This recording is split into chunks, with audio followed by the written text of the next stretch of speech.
পূজারিণী রবীন্দ্রনাথ ঠাকুর। ত্রিপতি বিম্বিসার নমিয়া বুদ্ধে মাগিয়া লইল পাদ নখকণা তার। স্থাপিয়া নিভৃত প্রাসাদ কারণে তাহারি উপরে রচিলা যতনে। অতি অপরূপ শিলাময় স্তূপ শিল্প শোভার সার। সন্ধ্যাবেলায় শুচিবাস করি রাজবধূ রাজবালা আসিতেন ফুল সাজায়ে ডালায়। স্তূপ পদমূলে সোনার থালায় আপনার হাতে দিতেন জ্বালায় কনক প্রদীপ মালা। অজাত শত্রু রাজা হল যবে পিতার আসনে আসি। পিতার ধর্ম শোণিতের স্রোতে মুছিয়া ফেলিল রাজপুরী হতে। সপিল যজ্ঞ অনল আলোতে বৌদ্ধ শাস্ত্র রাশি। কহিল ডাকিয়া অজাত শত্রু রাজপুর নারী সবে। বেদ ব্রাহ্মণ রাজা ছাড়া আর কেহ নাহি ভবে পূজা করিবার। এই কটি কথা যেন মনে সার, ভুলিলে বিপদ হবে।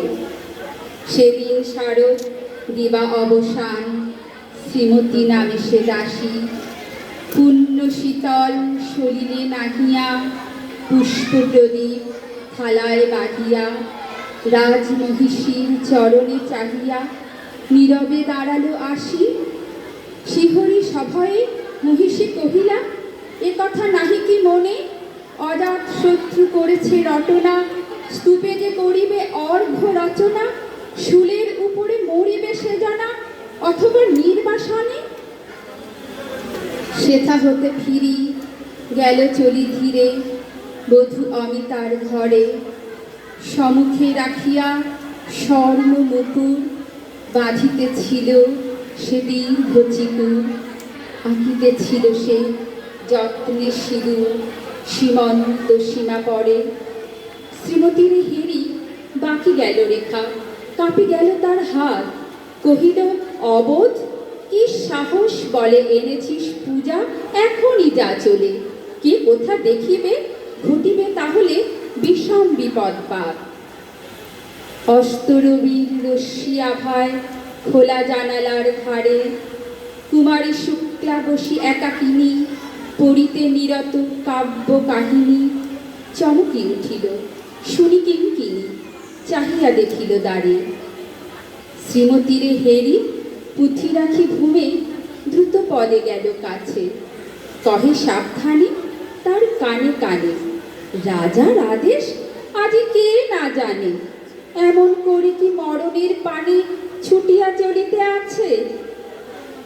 দ্বার হতে দ্বারে ফিরিল শ্রীমতী লইয়া অর্ঘ্য থালি।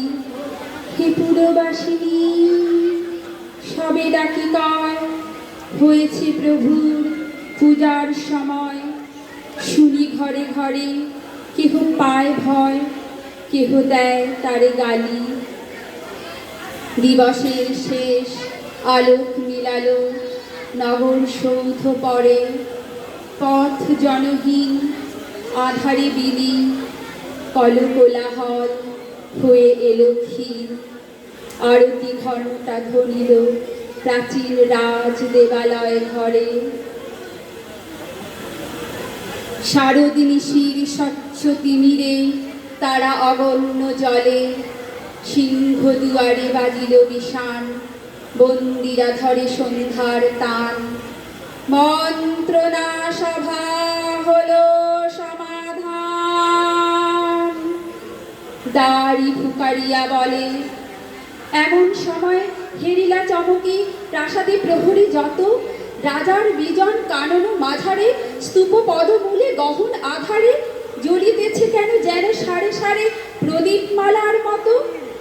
মুক্ত কৃপারে পুররক্ষক তখনই ছুটিয়া আসি। শুধালো কে তুই ওরে দুর্মতি মরিবার তরে করিস আরতি।